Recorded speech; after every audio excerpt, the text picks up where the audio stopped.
Muy buenas tardes a todos los amigos de Hoja de Ruta Radio, bienvenidos.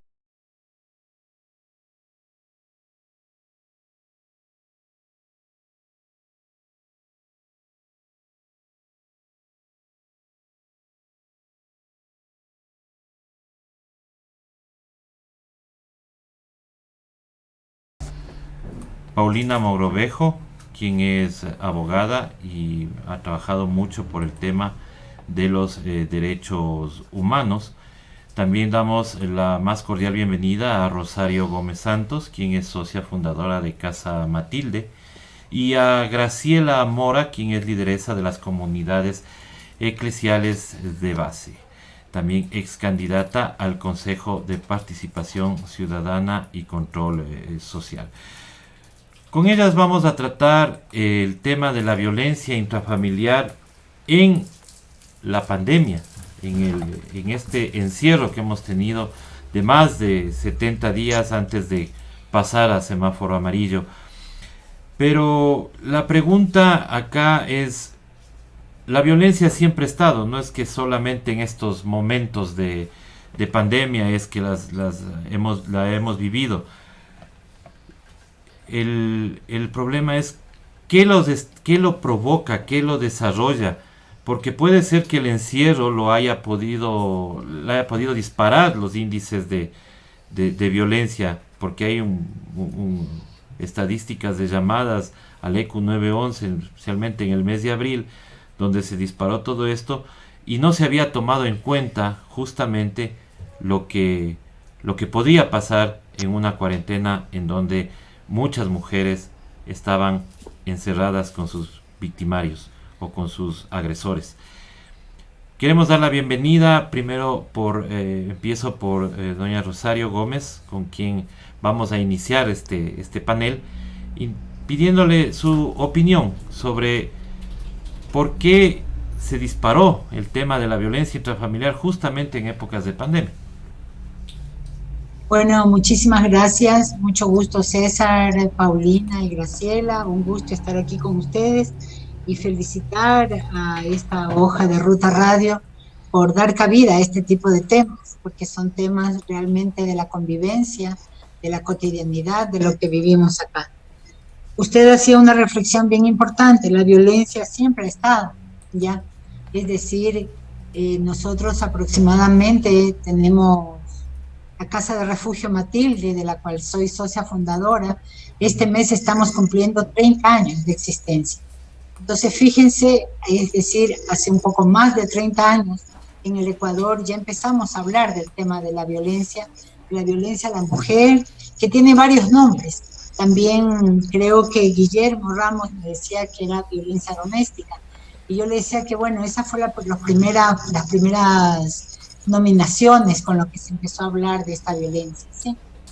La violencia intrafamiliar ahora se refiere mucho a la violencia que se vive con los niños, con las niñas, con los adultos mayores, y por supuesto ahí se encierra la violencia en la relación de pareja también. En el fondo todas son relaciones de poder, de la gente que tiene un rango socialmente más fuerte, más reconocido, y los otros que son más débiles, ¿sí? Nosotros también la llamamos violencia de género, basada en género, ¿sí? Porque, digamos, esta violencia que puede ser para los hombres y las mujeres, sin embargo, la vemos en las estadísticas que se ensaña contra las mujeres, ¿ya? ¿Por qué se produce esto? Yo creo que hay algunas explicaciones. Nosotros tenemos la Casa de Refugio Matilde, que es una fundación, tiene dos tipos de servicio. Un servicio de albergue, donde recibimos a mujeres afectadas por violencia en altísimo riesgo de femicidio, ¿sí? Y también tenemos un centro de atención de consulta externa. En este momento estamos atendiendo diariamente a mujeres por vía telefónica. Nos llaman de los distintos teléfonos que tenemos y nosotros podemos entrar a hacer una detectación del nivel de riesgo y de acuerdo a eso darle la respuesta. Pero ¿por qué se produce? Se produce porque en el estudio que nosotros hemos hecho de la violencia, en lo que sabemos cómo se produce la violencia, sobre todo la violencia basada en género, siempre aparece una característica. La mujer que es violentada empieza digamos, en su relación, se le empieza a tender un cerco que es casi como una especie de encierro, ¿no? O sea, se le empieza a prohibir que visite a su madre, que visite a sus parientes, que ya para qué vas a tener amigos y amigas, que ya no necesitas. Y entonces la mujer se va quedando aislada. Nosotros decimos que tiene como una especie de cerco en su vida que no le permite volver a restablecer las relaciones. Este cerco yo creo que se agudiza con el coronavirus, porque a todos nos ha tocado estar encerrados, ¿sí? Hasta el punto que ya las relaciones solo las tenemos por medio del Zoom, ¿no es cierto? Y otra cosa muy importante es la forma en que hemos sido criados hombres y mujeres, es decir, los famosos estereotipos de la masculinidad y de la feminidad. Entonces, uno de los estereotipos de la masculinidad, ya que es con el que se cría a los hombres, sí, es el que tienen que ser proveedores, ya. Ellos son los que tienen que salir fuera de la casa, traer la comida, son los que trabajan fuera de la casa. Generalmente el trabajo doméstico no se lo reconoce como trabajo socialmente dentro de estos esquemas estereotipados que tenemos en la sociedad. Y resulta que ahorita el gran nivel de desocupación que hay hace que muchísimos hombres estén en sus casas desocupados.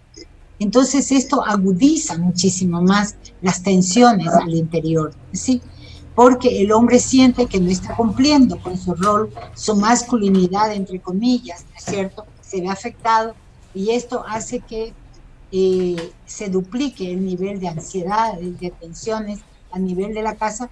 Y a veces somos las mujeres las que podemos conseguir trabajo o las que hacemos cualquier cosa, ¿no es cierto?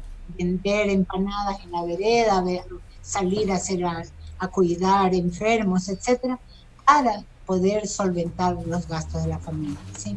Entonces nosotros creemos que hay determinantes. El hombre finalmente, en momentos en que hay tensiones, se va de la casa, ¿no es cierto? Pero ahora resulta que no podemos salir. Entonces es como que esas cuatro paredes de la familia se han convertido en el lugar más inseguro para la vida de las mujeres, de los niños, de las niñas, de estas personas que mayoritariamente, no queremos decir que los hombres no también están viviendo esta situación, ¿sí? Mayoritariamente son las personas más afectadas en la sociedad, ¿no? Recientemente, creo que hace 2 días, hubo un evento sobre el tema de los derechos de los niños y estadísticamente ha subido hartísimo la violencia hacia los niños. Es decir, esos niveles de ansiedad que sufrimos los seres humanos se descargan contra los más débiles. ¿Sí?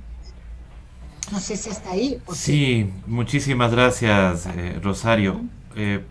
Para continuar con el tema, le preguntamos a Paulina Mogrovejo, la violencia no solamente es física, la violencia puede ser inclusive psicológica y al mismo tiempo puede ser económica, porque en estas épocas, como bien señalaba Rosario, hay este desempleo que puede llegar de lado y lado, porque puedes haber sido despedido tanto el hombre como la mujer, pero ahí viene este tema de poder, ¿no? Si ella se queda sin trabajo y el otro empieza a manipularle o a violentarle por el hecho de tener trabajo y no ella. Entonces, ¿en qué más se puede reflejar la violencia intrafamiliar o que se ha reflejado en esta época?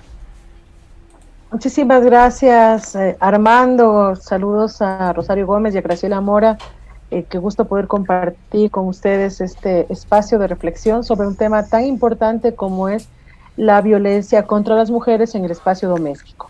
Es una de las formas de violencia, son varias las que sufrimos las mujeres en el espacio privado y en el público, pero concretamente en el espacio privado, como ya lo había mencionado Rosario, ahí va algunos indicadores y algunos signos que tienen que ver con la forma en que los hombres y las mujeres se relacionan, que es una forma violenta, es una forma agresiva, es una forma de sumisión de la mujer hacia el hombre que no se resuelve, sino que se complejiza dado el aislamiento que ella sufre, no solamente el típico aislamiento de redes que proviene de una decisión de su pareja, que la distancia de su familia, de sus amigos, de sus familiares, de sus conocidos, de todas las personas que podrían en algún momento ayudarla, pero a esto se suma efectivamente el distanciamiento social, que es la imposibilidad de salir de la casa por el toque de queda.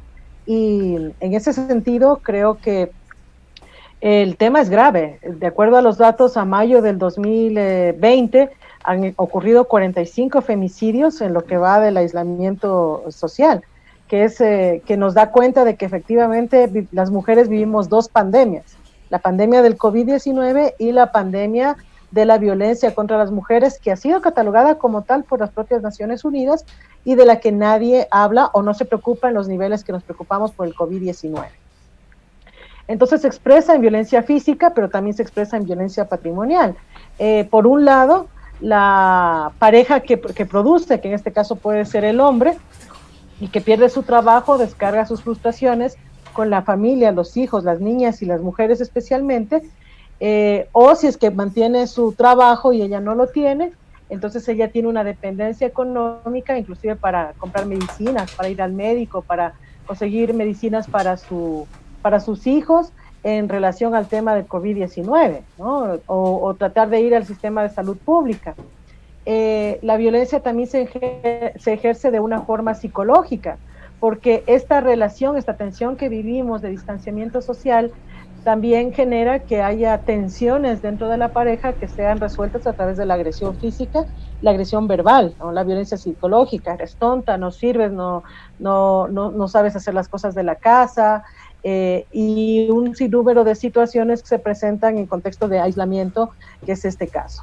Y y otro tipo de violencias que vemos en el entorno doméstico que se expresan desde la pareja, pero también pueden provenir desde los padres hacia las hijas o desde las suegras hacia las nueras, y que son cosas que también no se hablan o no se analizan, ¿no? Esa necesidad de ubicar o situar a una mujer en un rol doméstico exclusivamente, y que cuando no se cumplen las expectativas en el marco del aislamiento voluntario con respecto a este rol histórico que las mujeres, que les ha sido asignado a las mujeres, entonces viene la tensión. Y el otro tema que hay que tocar es el teletrabajo. O sea, una forma de violencia contra las mujeres pasa también por la carga de trabajo que tenemos las mujeres trabajadoras, las madres trabajadoras, cuando tenemos pareja y cuando no la tenemos. En el caso de tener pareja, el hombre que hace teletrabajo se dedica exclusivamente al teletrabajo. Nadie le molesta, nadie le interrumpe, nadie dice nada. La mujer que sufre o que tiene también que hacer teletrabajo, tiene que levantarse en la mañana, preparar el desayuno, luego se conecta al teletrabajo, tiene que dejar su teletrabajo a las 11, 12 del día para ir a hacer la comida, luego tiene que limpiar los platos, luego tiene que regresar al teletrabajo, luego ir a hacer la merienda, acostar a los niños y prepararse. Y si a eso le sumamos la teleeducación, entonces a las mujeres les toca la responsabilidad de estar pendientes de que los alumnos o que de sus hijos estudiantes hagan las tareas, porque además se ha establecido un mecanismo de teletrabajo que si se desconecta el hijo o la hija 5 o 10 minutos, el WhatsApp o el mensaje llega a la mamá preguntándole qué pasó. Entonces esa carga de teletrabajo y teleeducación en las mujeres también son formas de violencia.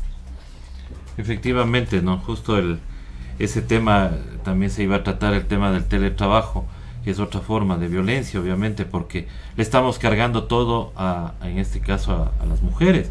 Ellas tienen que hacerse cargo, obviamente, de los hijos, de estar pendientes de los hijos, de la educación y al mismo tiempo de las tareas domésticas. Y aparte, si es que tiene un trabajo, pues el teletrabajo. Graciela, ¿qué rol entonces debería tomar la mujer en estos momentos de pandemia, digamos así? Bueno, muchísimas gracias a Hoja de Ruta, Paulina, Rosario, César, qué gusto estar nuevamente con ustedes y en la audiencia, pues el mayor de los respetos. Considero yo, un poco quisiera verlo desde otro ángulo. Para mí, históricamente, sí ha sido la mujer invisibilizada, la mujer no ha tomado su rol protagónico, así podemos ver que dentro de la revolución patriótica de 1809, la única mujer que figura como una luchadora es Manuela Cañizares. No tenemos en realidad a ninguna otra mujer, y hay varias, nombres sobran, desde el Chimborazo hasta nuestra costa y llegando nuevamente a la Caridad de Dios. Pero yo creo que en pandemia, yo lo veo de otra manera. Yo creo que hemos logrado unir más a la mujer y al hombre. Se comparten ahora los roles, hay un apoyo que se evidencia muy fuerte, aunque por décadas la carga principal, como escuché a las compañeras, ha sido y ha caído sobre los hombros de mujeres, ¿sí? La crianza de los hijos, las actividades laborales, el cuidado del hogar, etcétera, etcétera. Pero yo hoy en día creo que han ido cambiando las cosas y he escuchado, he podido conversar con varios grupos de distintas partes del país y las responsabilidades, el rol protagónico en muchas acciones y en época de pandemia sí ha sido compartido por los caballeros. Sí se han vuelto un poco más compenetrados con esa carga tan grande que hemos llevado de por sí por siglos nosotros. Eso lo veo bien y creo que hacia eso hay que apuntar, hay que seguir fortaleciendo ese camino de integración, de cariño, de respeto, ese vínculo familiar, porque algo tiene que dejarnos la pandemia. Y qué mejor si es que deja una familia unida, una familia con valores y con principios que hoy en día poco a poco se han ido perdiendo.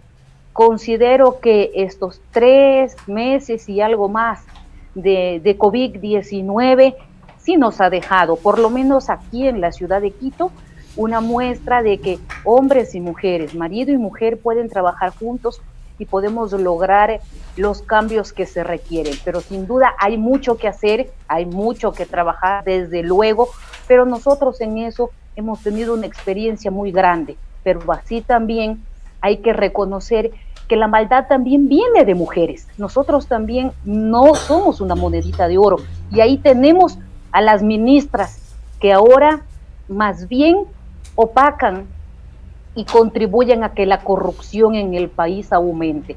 Tenemos una fiscal, tenemos jueces, mujeres, tenemos una ministra de justicia que en realidad le quedan debiendo y largo a la patria, porque el nivel de corrupción en el país también pasa por la mano de la mujer. Así como hay mujeres honestas, mujeres patriotas, mujeres revolucionarias que aman la democracia, también hay mujeres que le van a quedar debiendo largo a la patria, y en este momento eso se evidencia cuando un país se hunde en la corrupción, se hunde en la pérdida de valores. Creo que eso es fundamental para las nuevas generaciones, para aquellos niños, para aquellos adolescentes que tienen ahí un espejo al que no se puede seguir, con el que no podemos caminar. Creo que ese es un eje fundamental que nosotros debemos considerar. Para mí, claro está que en época de pandemia ha habido un poco más de integración, he sentido el apoyo de los hombres a las actividades que nosotras las mujeres desarrollamos en los hogares. Hay ciertos parámetros en los que se puede notar que evidentemente la agresión se ha mantenido, pero estamos hablando que es un tema cultural, que cuando no hay dinero, cuando no hay recursos, en realidad la situación apremia en los hogares ante los hijos, pero hay alternativas y considero que se las han sabido superar y esa es una muestra muy clara de que tenemos un camino por construir y ahora más que nunca en estos tiempos se ha solidificado en casa. Si bien es cierto, obviamente puede haber esa visión de que las cosas han mejorado en ciertos aspectos, pero lo que pasa es que las cifras nos dicen que hay mucha violencia intrafamiliar, inclusive, como digo, es el reporte que tenemos del ECO 911, la misma fiscalía, que dice que tiene muchas más denuncias en este caso de violencia intrafamiliar. Entonces, cuando hay este tipo de cosas, o sea, de que se levantan los índices, obviamente hay que prender las alarmas. Pero en este caso el gobierno lo que ha hecho es al revés, quitarle inclusive hasta presupuesto a casas de acogida y que todavía ni siquiera se habían creado las que se necesitan, y sin embargo se quitan hasta los presupuestos.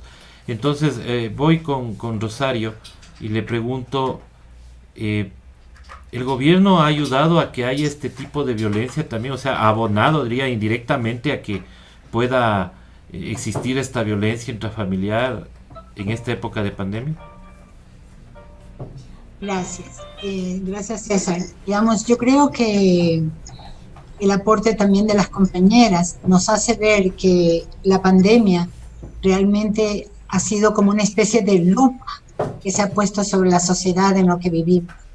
O sea, nos ha permitido ver con mayor detalle cuáles son los niveles de pobreza que existen en nuestro país, cuáles son los niveles de exclusión, cuáles son los niveles de discriminación, y no solo en nuestro país, sino en el mundo entero, ¿verdad?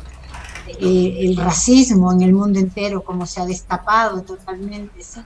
Entonces yo creo que la pandemia para mí, y ese es un lado bueno, porque realmente nosotros en nuestra sociedad, los medios de comunicación colectiva, tratan de ponernos siempre una venda en los ojos, unos tapones en los oídos, para no escuchar los problemas que están viviendo. Es muy difícil cuando hablamos de generalidades, no podemos hablar de generalidades. Nosotros aquí en nuestra sociedad y aquí en Quito, por ejemplo, tenemos distintos niveles de vida en Quito, ¿sí? Yo quisiera hablar, por ejemplo, del drama que viven las personas extranjeras que están aquí en nuestro país, los venezolanos, los colombianos, etcétera, ¿sí? Con ellos la situación es totalmente dramática, porque son personas que viven del día a día vendiendo en las calles, hombres y mujeres, y eso por la pandemia, por la cuarentena, se les ha imposibilitado totalmente, ¿ya? A mí me parece importante la pregunta que hacía también César, ¿ya? De qué es lo que nos permite ver esta pandemia, ¿ya? O sea, el aumento de las llamadas en el 911 dan cuenta realmente de situaciones muy dramáticas que se están viviendo, ¿ya?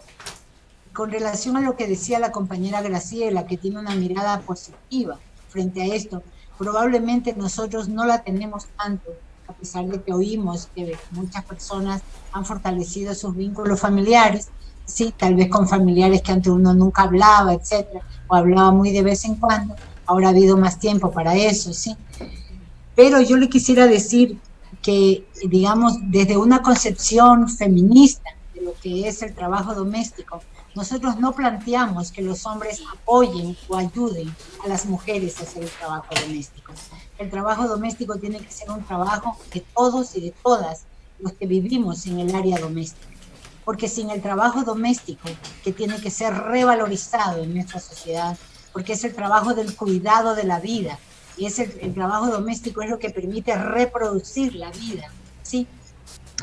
Sin ese trabajo doméstico no podemos seguir viviendo, ni hombres ni mujeres. Los hombres no pueden ir a las empresas, a sus trabajos, si no tienen satisfechos los temas de las necesidades básicas en su casa, ¿ya? Y estamos en contra de que eso ha sido asignado totalmente a las mujeres, sobre todo desvalorizado, inclusive por las mismas mujeres desvalorizadas. Entonces yo sí quisiera hacer una precisión en ese sentido.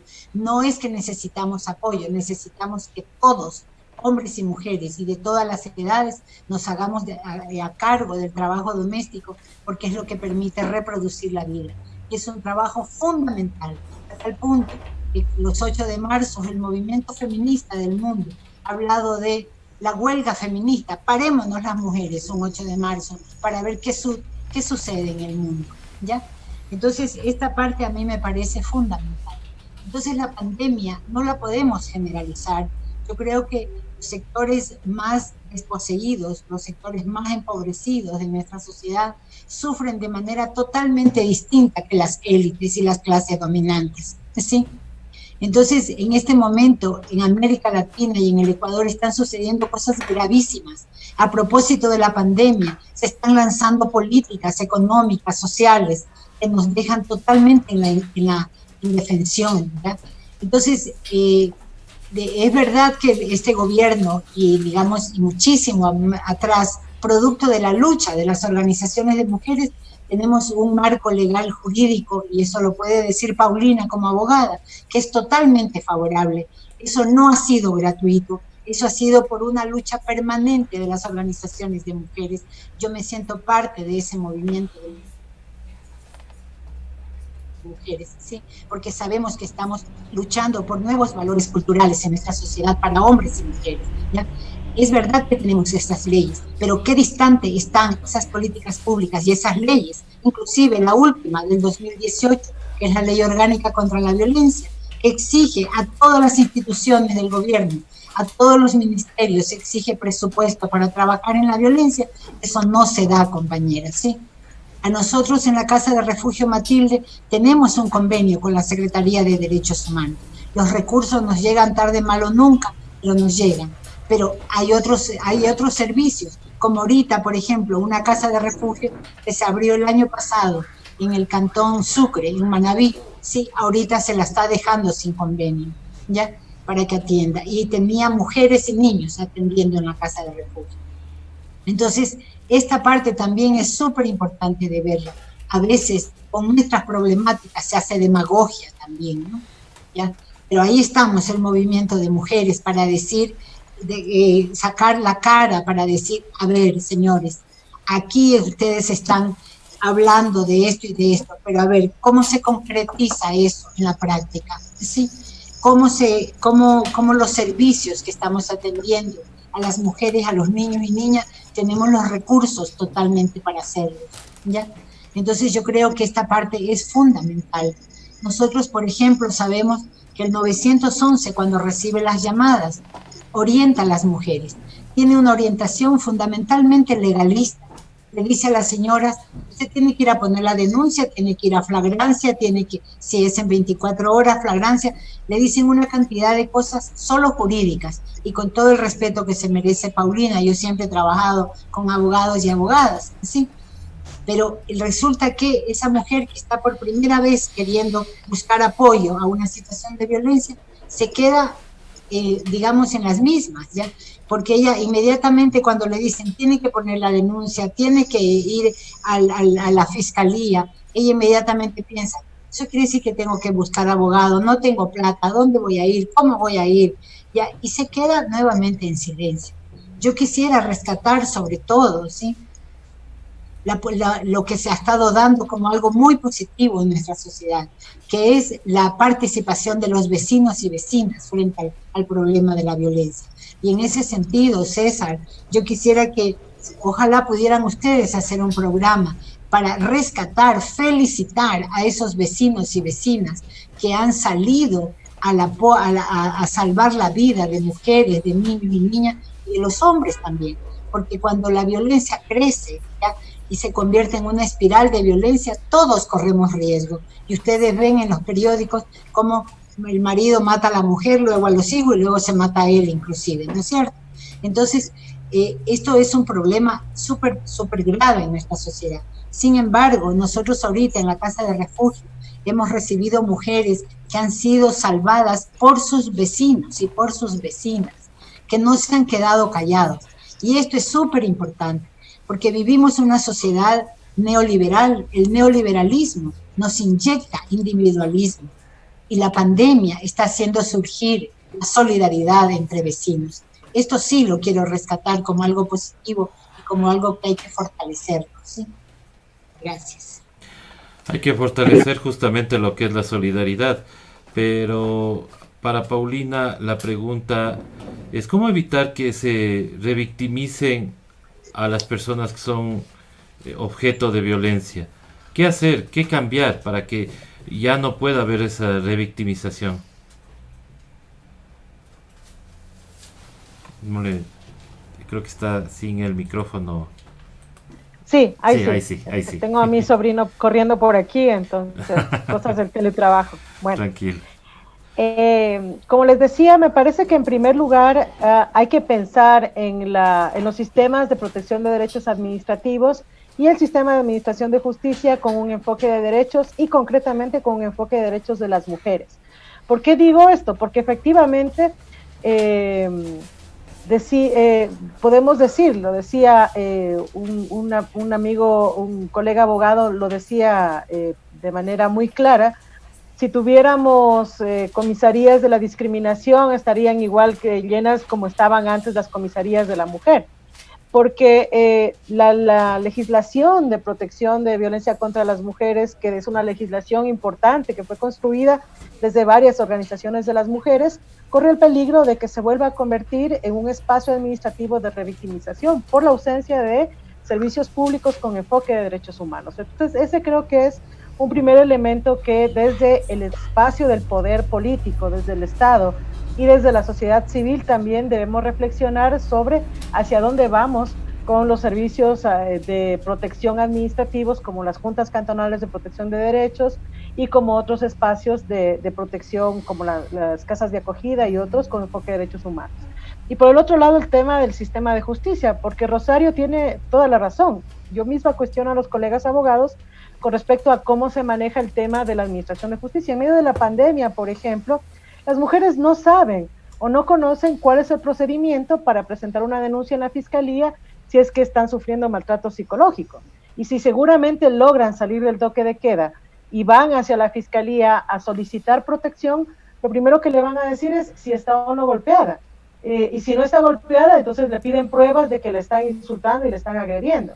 Entonces no hay una adecuada tutela, una tutela efectiva de los derechos de las mujeres en temas que no se pueden probar, y eso nos limita. Otra de las cosas es el acceso a la defensa pública. ¿Cuál es el rol de la Defensoría Pública? ¿Cómo está actuando? ¿Cómo está trabajando?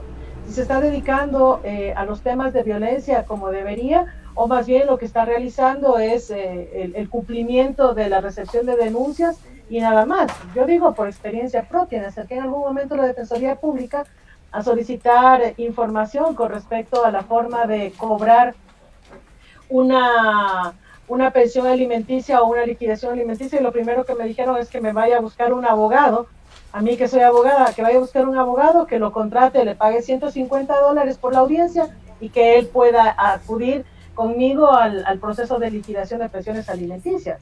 Y quienes tienen los $150 lo harán, pero quienes no lo tienen van a tener que esperar, porque además ese proceso demora muchísimo tiempo. Y esa es otra de las cosas y de las formas de violencia patrimonial que vienen desde el Estado. El proceso de ejecución de demandas de tenencia y de pensiones alimenticias es un vía crucis, que no termina únicamente con la presentación de la demanda y que el juez emita el mandamiento de ejecución. Cobrar por una pensión alimenticia pasa por una revictimización, recibir agresión por parte del alimentante, de la familia, que se escondan los bienes, el patrimonio, y no hay en la ley un mecanismo que nos permita asegurar, como dice la Constitución, el principio de interés superior del niño y los derechos de las mujeres a la no violencia patrimonial, que nos permita que este sea un crédito de primera clase. Para poder lograr eso hay que pagar a un abogado de $150 para arriba, pero la Defensoría Pública debería también pensar en que ese tipo de cosas son formas de violencia de género, y no solamente cuando una mujer va con los ojos morados, media muerta, a la Fiscalía o a la Defensoría Pública, y en ese momento recién decir si hubo una violencia contra las mujeres y vamos a iniciar el proceso, que además la investigación también demora una cantidad de tiempo, ¿no? Con aquello de que los procesos de investigación previa pueden llegar hasta los 2 años, llegan hasta los 2 años y más. Entonces, ese tipo de cosas tienen que cambiar en nuestro sistema de protección de derechos. Lo otro, que lo había mencionado Graciela y lo tomó también Rosario, es que es importante que hombres y mujeres, y especialmente quienes son líderes y lideresas en la política o en cualquier ámbito del espacio público, que entiendan y que tengan claro que no es una lucha de mujeres contra hombres, que no estamos desde el movimiento feminista contra los hombres ni tratando de acusar de situaciones que no son, sino que el asunto de la violencia, la discriminación y la desigualdad de género tiene que ver con una cuestión que es el patriarcado y con las relaciones de poder que se derivan de ese patriarcado.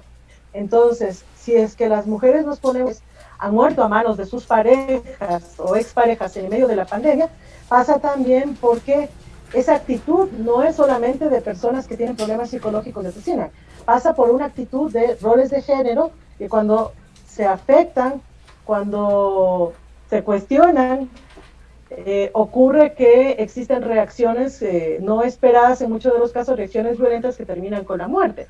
Aquello de la maté porque era mía no es un tema que sea de una guerra contra un determinado individuo, ¿no? Es un problema estructural que tiene que ser analizado desde una perspectiva estructural, no desde la casuística, no desde el hecho de que a mí mi marido sí me ayuda, de que la pareja de mi amiga sí le ayuda, sino más bien de que a nivel general estamos frente a una cuestión del patriarcado y del machismo que está generando desigualdad en las mujeres, falta de corresponsabilidad y atentados contra la vida misma de las mujeres que cuestionan este sistema, y todas aquellas que estamos en los espacios de liderazgo debemos empujar hacia ese cometido, a lograr la real igualdad, no solamente en el trabajo, no solamente en la corresponsabilidad, no solamente en la igualdad salarial, no solamente en la igualdad política, sino en todas las formas de igualdad, porque somos humanas, igual que son los hombres, y deberíamos recibir el mismo trato digno que reciben los hombres,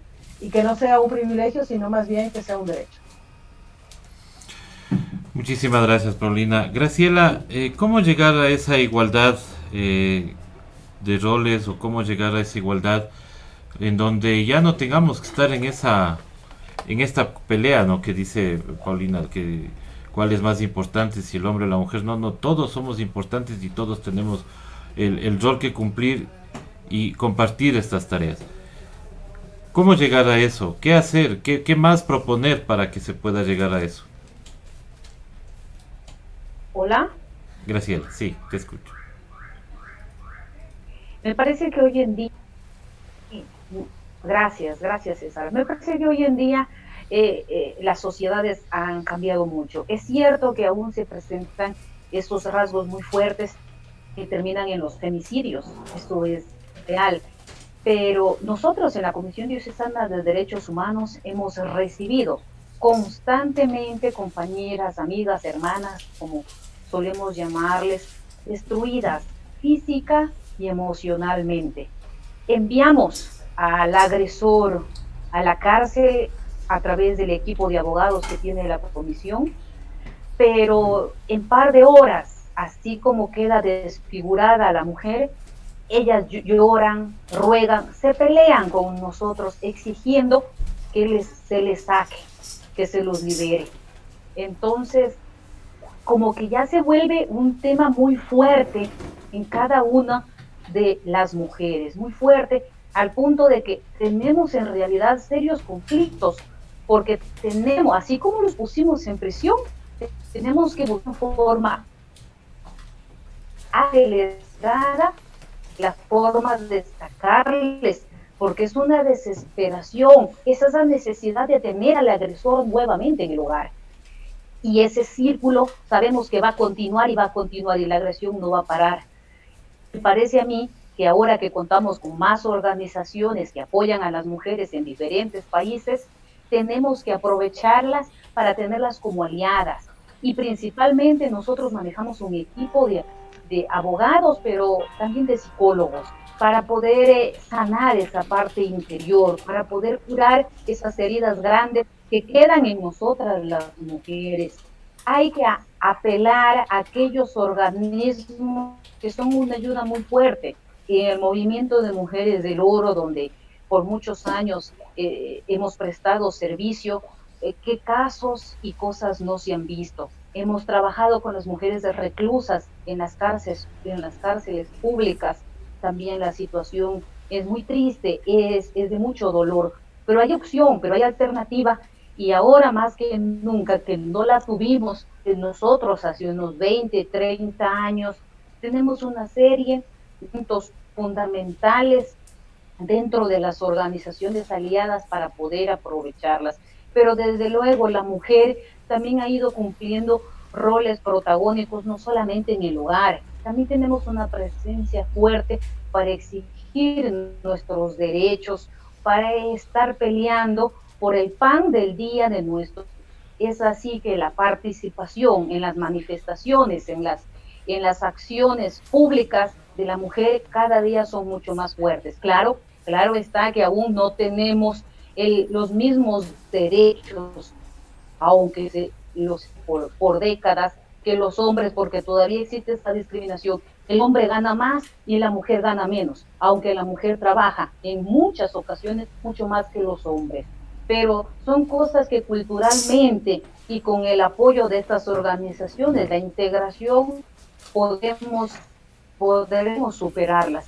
Yo considero que la mujer ha levantado bastante bien su voz para acabar con la dominación, con estas leyes que nos han hecho tanto daño, con estas políticas. Me parece que la defensa y la lucha contra acciones que por décadas, como decía, nos han causado un daño tremendo, han sido importantes, siguen siendo día. Considero que esta integración latinoamericana nuestra, esas alianzas que tenemos con grupos de mujeres, con grupos feministas en diferentes países, que lo estamos haciendo muy bien desde los círculos donde nosotros venimos ejerciendo un poco de representación y de liderazgo, nos abren un camino importante, y hoy más que nunca, cuando el país se consume en una corrupción, en un espacio de pérdida de valores, las mujeres jugamos un papel fundamental para el rescate de esos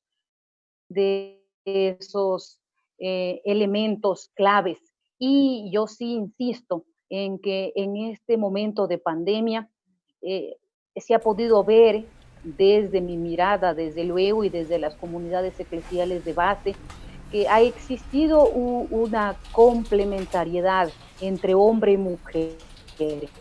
Y eso es bueno, y eso nos da un camino para seguirlo trabajando, sobre todo porque las mujeres somos emprendedoras, somos mujeres, somos personas que estamos en la capacidad de articular y de generar esas acciones a favor de un hogar en condiciones acordes, de un sector de la sociedad que multiplica lo que se está desapareciendo, lo que hemos perdido. Y creo que esa opción es muy importante. Lo decía en su tiempo Rosa Montúfar, que es una mujer que fue una mujer muy dedicada al tema de defensa de la patria, de la democracia, que nosotras las mujeres en la lucha por un país distinto, por la libertad de los pueblos, somos claves, y creo que en eso debemos continuar. Muchísimas gracias, Graciela. Bueno, una de las formas de violencia también es criticar, por ejemplo, estos espacios. Y yo digo porque siempre cuando nosotros recibimos algún mensaje, alguna cosa, nosotros no les bloqueamos, sino que dejamos, porque esa es la libertad de expresión. Pero una de esas es, por ejemplo, eso. ¿Por qué muchos medios posiblemente no quieran tratar el tema? Porque reciben mensajes criticando estos espacios. Para ir finalizando, en honor al tiempo de todos ustedes, estimada Rosario, ¿qué opina usted sobre justamente que el hecho de que una de las violencias es no tratar este tema? Porque el callarse también es otra forma de violencia. Su micrófono, Rosario, por favor.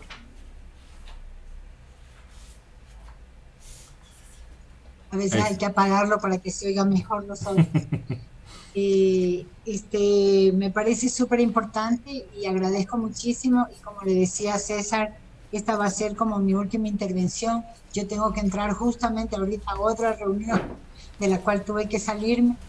Y entonces, ¿por qué, digamos, estos temas no se los topa? O si se los topa como crónica roja, ¿no es cierto? Haciendo sensacionalismo,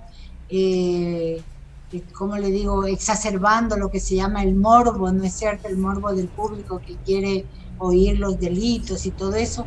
Yo, por ejemplo, no puedo ni oír cómo se trata en la televisión los temas de violencia a la mujer, ¿sí? Y peor en la prensa, ¿ya? Creo que esa es una deuda que todavía tenemos el movimiento de mujeres, luchar contra el trato que nos dan en los medios de comunicación de todo tipo, ¿no es cierto? Ya cómo se utiliza nuestro cuerpo, etcétera, el de los niños y las niñas, ya. Y creo que este tema no se lo trata, no solamente en los medios, sino que en muchísimas partes no se lo trata, porque es lo que nosotros llamamos las resistencias, ¿ya? Porque, digamos, es muy difícil cambiar también el tema cultural. Uno de los grandes ejes del Plan Nacional contra la Violencia a la Mujer, que fue publicado por la lucha del movimiento de mujeres en el 2007, por primera vez teníamos una política pública. Uno de los ejes es los cambios culturales, también de los que hablaba Paulina, ¿ya? O sea, esta sociedad patriarcal requiere cambios culturales. Esos cambios en donde tanto lo masculino y lo femenino tengan el mismo valor, la misma importancia. El tema de la igualdad, fundamental, ¿sí? Entonces, digamos, yo personalmente estoy hecho cargo de la Fundación Casa de Refugio Matilde de los temas de capacitación. Y por supuesto, hemos sacado proyectos para capacitar, por ejemplo, al personal de salud, de hospitales grandes. Hemos sacado proyectos para capacitar a personal del sistema educativo. Ustedes no tienen idea la resistencia con la que nos encuentran, ¿sí? O sea, hay gente que nos dice, ay, pero lo que ustedes hablaban, eso es hace 200 años. Eso de que a las mujeres se les creía menos, eso es hace 200 años. Eso, y entonces tenemos que llevar recortes de periódicos de lo que está sucediendo ahorita, ¿ya? A la compañera Graciela, que mencionó lo del Oro, una querida provincia del Oro donde hay un movimiento fuerte de mujeres, ¿ya? En estos últimos días, en menos de 15 días, 3 femicidios, ¿ya? O sea, es una cosa de enloquecerse, ¿ya? Entonces, o sea, es decir, nos preguntamos qué tenemos que seguir haciendo. Ahora, ¿por qué las mujeres en un momento dado pedimos que se lo saque al hombre que se lo ha detenido? Porque hay que estudiar lo que es el fenómeno de la violencia y nosotros tenemos el privilegio de seguir estudiando el problema de la violencia para saber cómo intervenimos, cómo es la mejor forma de hacerlo, ¿ya? Últimamente, y para entrar en casos, hemos tenido un caso en Quito, ya lo llevamos como 5 semanas, de una joven de 30 años con 2 niños, en un nivel de violencia impresionante. La que pone la voz de alarma es su madre. Esta madre está enloquecida porque su hija puede ser muerta. Y hacemos todo un acercamiento con la psicóloga, por teléfono. Ya finalmente hay un pequeño enganche con la psicóloga por medio del teléfono. En la primera llamada ella le dice, pero yo también quiero que a mi marido le den atención psicológica. ¿Ya? Entonces la compañera psicóloga no le dice, no, le dice, claro, eso lo podemos ver, pero lo más importante es que usted comience a pensar en el asunto. Y una mujer que está en un peligro de femicidio, la conciencia no le hace clic para saber que está corriendo un riesgo, porque está dentro de algo que se llama el círculo de la violencia, que no lo hemos inventado nosotros, fue producto de un estudio de una psicóloga estadounidense de 500 parejas que vivían violencia, ¿ya? Lo que sí descubrimos en la Casa de Refugio Matilde es que ese círculo de la violencia no es como un círculo de la bicicleta, sino que es como una espiral que cada día se va haciendo más fuerte. Al comienzo, inclusive en el noviazgo, comienza con controles, no te pongas la minifalda, no te cortes el pelo, tienes que hacer lo que yo te digo. Después, cuando ya están en relación de pareja, empiezan los golpes, los insultos, y ese círculo se va haciendo una espiral cada día más grave, hasta que la mujer empieza las lesiones, que los brazos, que los ojos, que la cabeza rota, que todo, hasta que termina en el femicidio. Entonces, ¿cómo capacitamos a las mujeres? ¿Cómo sensibilizamos a las mujeres? Porque es muy difícil que la conciencia nos diga que con ese hombre que hemos tenido hijos, que nos acostamos toda la noche, que nos juramos amor eterno, ese me puede matar. Es algo que no nos entra en la cabeza a los seres humanos.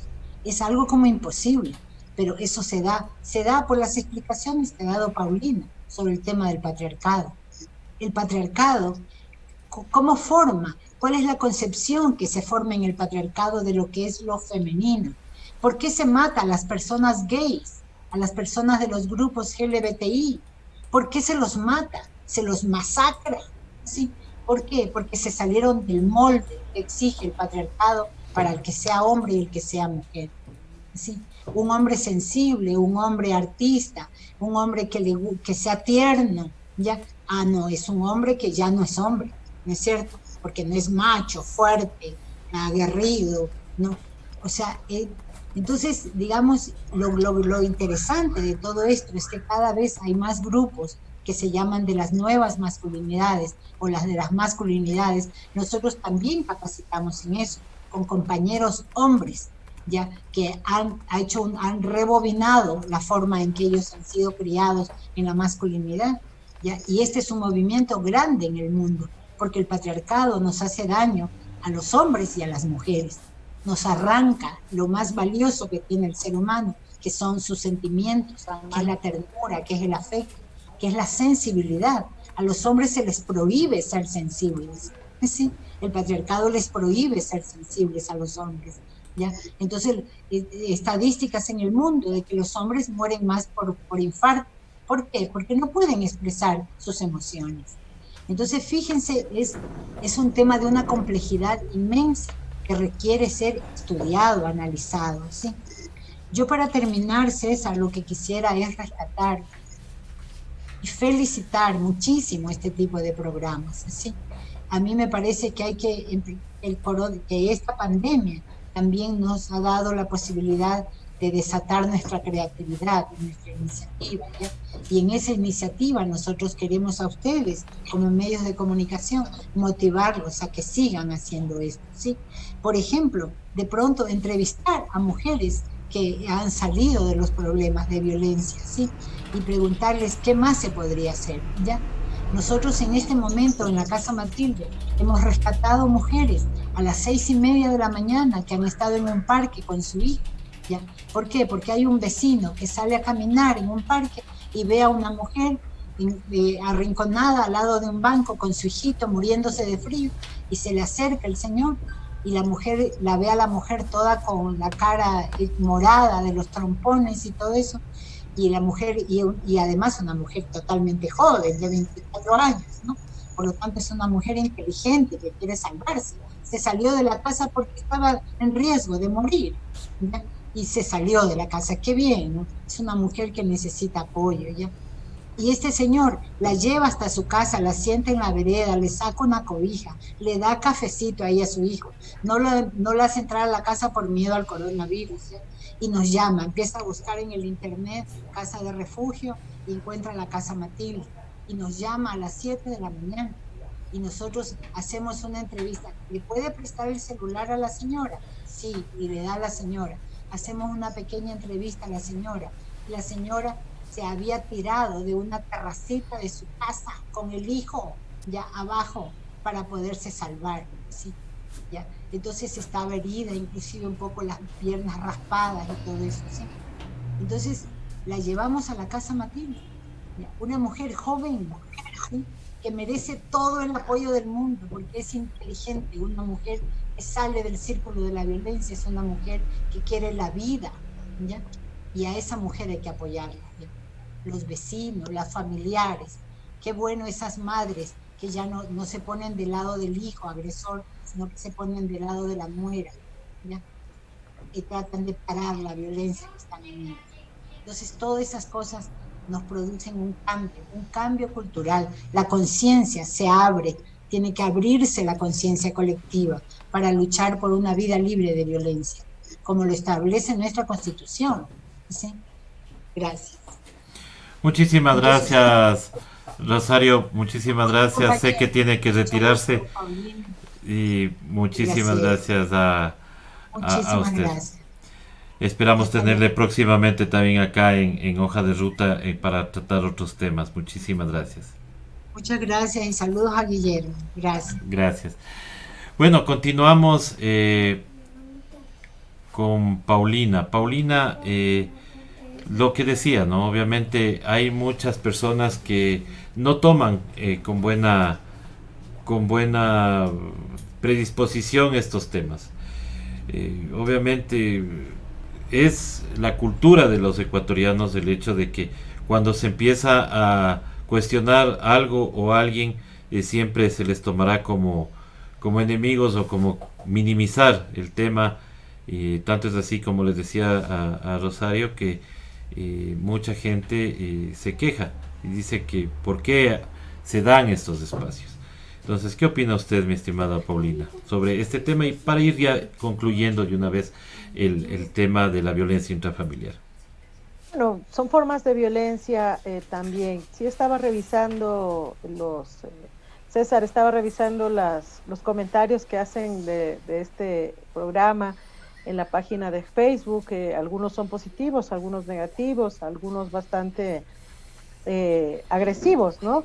Pero es parte de la violencia política que se vive y la falta de tolerancia que tienen ciertos sectores, pero fundamentalmente la idea de que la falta de claridad con respecto a que la violencia de género no es una guerra de hombres contra mujeres, ¿no? Parece que seguimos pensando en eso, es una guerra contra un sistema cultural que hace que haya guerra de hombres contra mujeres, ¿no? Es precisamente el patriarcado, el machismo, el que hace que los hombres reaccionen en contra de las mujeres o se sientan atacados, o las mujeres reaccionen y se sientan también atacadas. Y ese es el primer camino, el primer paso, la primera lucha que tenemos que dar, y es aclarar que no es personal, no es contra determinadas situaciones, contextos o casos. Cada caso es diferente, cada caso es un mundo.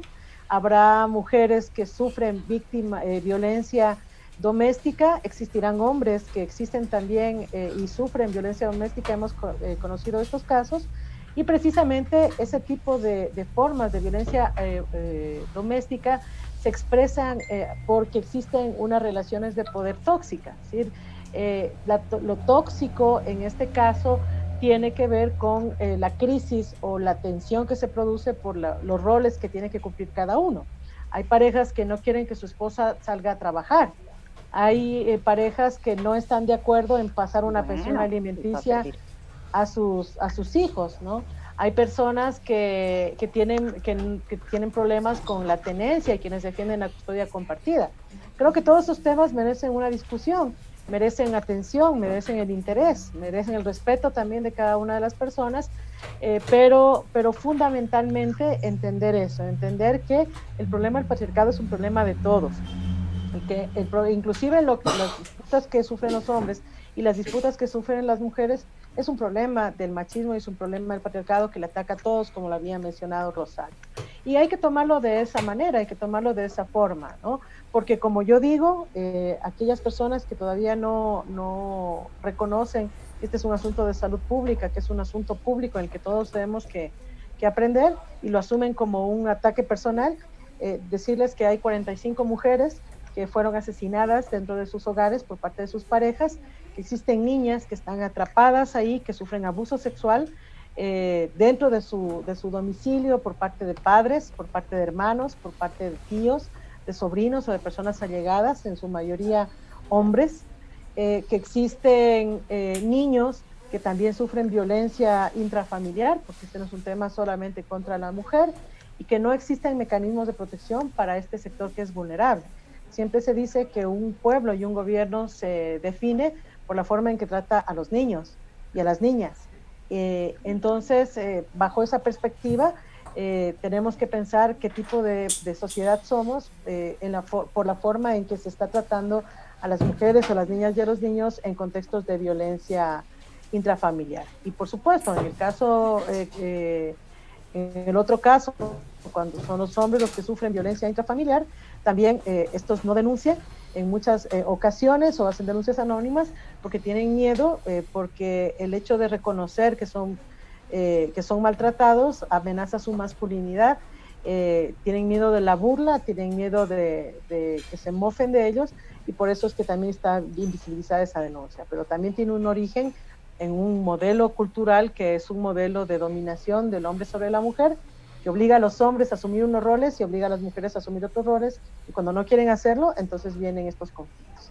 Así que nada, pues la libertad de expresión en redes sociales es algo que se tiene que respetar, pero de parte y parte, ¿no? Tanto la libre expresión de quienes están opinando ahorita y que estoy leyendo cada uno de los comentarios, pero también de los que hacen los comentarios sobre el punto de vista que tenemos las mujeres a partir de nuestras propias experiencias y las cifras también y estadísticas que dan cuenta que hay más violencia contra las mujeres porque pasa por un tema de qué es ser mujer, que no debería ser una mujer, qué es lo correcto y lo que no es correcto, y la forma en que nos quieren ubicar en un rol específico, aunque no queramos, y si no lo hacemos, pues viene la violencia físico-psicológica, y lo mismo pasa cuando uno opina sobre estos temas que no son del agrado, viene la violencia, en este caso verbal. Así que nada, hay que recibirlos como lo que son, expresiones libres.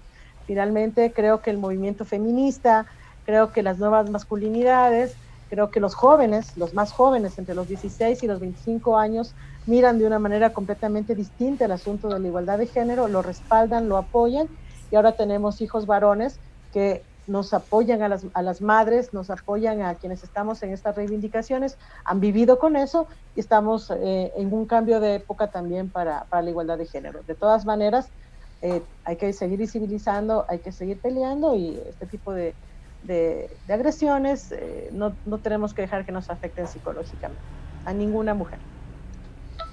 Así es, y también pues obviamente se debe respetar los criterios de cada uno de los medios, obviamente, que estamos tratando de, en este caso, de dar insumos, obviamente, para el debate político, el debate ciudadano. Es un ejercicio de educación ciudadana para todos nosotros.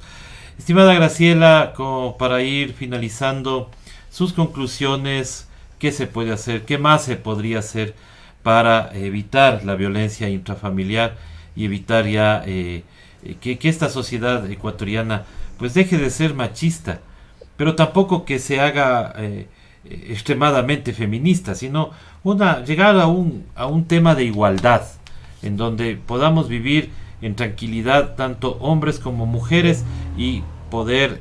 Como jefa de hogar, estoy con problemas de internet, pero creo te avancé a escuchar, compañero. Sí, dígame. Yo creo que es necesario.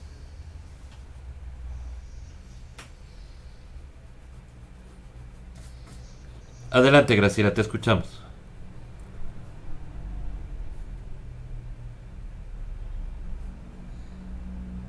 Creo que se nos fue. ¿Estás ahí? Sí, creo que se colgó. Esperémosle un momentito a ver qué es lo que sucede, porque al final parece que se colgó. Graciela, ¿estás ahí? No, ya se nos fue. Bueno, esto, como decía Paulina, o sea, son espacios que queremos dar, obviamente, a estos temas, porque lo que vemos, ¿no? Vemos que no se tratan, y efectivamente, pues vamos a seguirlo haciendo más periódicamente para que sigamos tratando estos temas. Graciela, te decía, ¿qué más se puede hacer para evitar esta violencia intrafamiliar y llegar a tener esa igualdad de oportunidades, tanto hombres como mujeres, y respetarnos mutuamente? ¿Sí? Sí, te escucho. Bueno, yo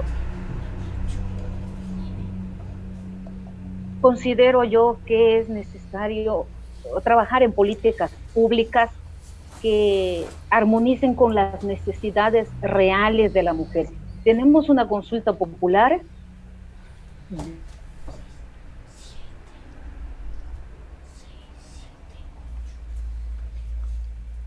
qué pena. Se nos está yendo el internet. Es que está lloviendo Sí, bastante fuerte. posiblemente sea por eso, porque... Pero bueno, qué pena. Vamos a tener que cerrar aquí el panel. Queremos agradecerte, Paulina, por haber estado con nosotros. Lo hicimos a su vez con Charito, obviamente con Graciela, que ya está regresando. Esperemos si ahora sí ya... Ahora sí ya. Estamos... Decía que es Sí. necesario trabajar, empoderar nuestros derechos. Eso significa trabajar en políticas públicas adecuadas para que nuestros espacios no sean conculcados. Nuestra visibilización como mujeres es importante, y hoy más que nunca en pleno siglo XXI. Yo creo que todo lo dicho ahora a través de las compañeras que acompañaron esta mesa de diálogo es importantísimo. Dentro de unos 3, 4 años atrás, la crisis que nosotros teníamos dentro de la Comisión Diocesana era muy, muy dura, muy dura. También era muy fuerte a través del ataque a las compañeras lesbianas. A nosotras mismas nos estigmatizaban. Si estás en el movimiento de mujeres, eres lesbiana, y eso significa que luego en el hogar íbamos a ser rechazadas, íbamos a ser maltratadas, íbamos a ser vejadas por la sociedad, que ya nos tildaba, nos apartaba, nos marginaba. Es decir, que ganar un espacio no ha sido para la mujer fácil. Nos ha costado lágrimas, sudor y en muchos casos hasta la muerte. Ha sido una situación compleja, pero aquí estamos, seguimos. Yo considero que hay una tormenta que es esta cantidad de muertes que nos ha dejado, que no discrimina a ricos y a pobres. Igual mueren mujeres, hombres, personas de la tercera edad, pero yo sí creo que el rendirse para la mujer nunca ha sido una opción. Nosotros siempre estamos allí, al pie del cañón, en la lucha. Si no basta ver mi ejemplo, yo estoy perseguida y procesada por la fiscalía, por la fiscal, por aquella mujer, Diana Salazar, 10/20 más conocida. Y sigo luchando. Hay golpes en la vida, es fuerte todo lo vivido, pero tarde o temprano la justicia nos va a dar la razón. Y hoy más que nunca se lo ve, porque gran culpa de la tragedia del país la tuvo aquel Consejo Transitorio con la presencia de Trujillo. Ese dolor, esa persecución que dura, en mi caso, 2 años, es la muestra de que las mujeres tenemos que salir adelante. Nos toca sacar fuerzas de donde no hay. Para mí no ha sido fácil, porque también, aparte del hogar, de la violencia intrafamiliar, también tenemos la violencia política. Esta no la topa nadie, pero nosotras las mujeres también somos víctimas de eso. Creo que debería hacerse un programa para analizar esa parte que también nos golpea, y estamos luchando por un plato de comidas para nuestros hijos, para nuestros seres queridos, y somos en realidad ultrajadas, tildadas y menospreciadas. Aquí no le conocen, por ejemplo, a Graciela Mora por su nombre, sino ella es la causante de la muerte de Julio César Trujillo. Pregunten la sociedad, pregunten los medios de comunicación que se ensañaron conmigo por más de 10 días. Si alguien dice, sí, ella es la compañera Graciela Mora, no, ella es la causante de la muerte de Trujillo y tiene que ir a la cárcel. Si debería ir a la cárcel por haber defendido la Constitución y la justicia, pues me sentiré honrada. Pero en este momento, con el nivel de corrupción, de impunidad que hay, la justicia va a darnos la razón, porque estamos defendiendo los derechos de todos, no de unos, de todos. Creo que eso para mí es importante tomarlo en cuenta. Me parece que hombres y mujeres somos el más valioso complemento, y así debe construirse una sociedad una vez que podamos vernos fuera de nuestros hogares, porque ahora estamos confinados, estamos a través de estas redes sociales conectándonos con nuestros seres queridos, pero llegará un momento en que saldremos y tendremos que tener otra mirada, otro pensamiento, otra idea de integración. Yo apunto hacia eso, a saber de que hay una opción, que hay una nueva oportunidad de vida y que esa oportunidad hay que saberla aprovechar. Es lo que siempre decimos a nuestras compañeras cuando llegan golpeadas, cuando llegan maltratadas a la Comisión Diocesana de Derechos Humanos, que siempre hay una oportunidad, pero que hay que saber escogerla. Apunto hacia aquello, compañeros. Muchísimas gracias. Y sí, esa justamente es la misión. Como hoja de ruta vamos a tratar estos temas, trataremos violencia política también, trataremos algunos temas más, porque es importante no dejarlos en la oscuridad a estas problemáticas que nos afectan a nosotros como sociedad. Nuevamente, muchísimas gracias, Paulina, muchísimas gracias, Graciela, por haber asistido a este panel. Nosotros estaremos regresando el próximo miércoles con otro panel de otras voces. Seguiremos con las entrevistas durante toda la semana. Muchísimas gracias y hasta pronto. Gracias también, César. Un honor para mí dirigirme a la audiencia. Gracias, compañera Paulina. Un gusto, un privilegio. Hasta un gusto también, Graciela. Gracias. Hasta pronto.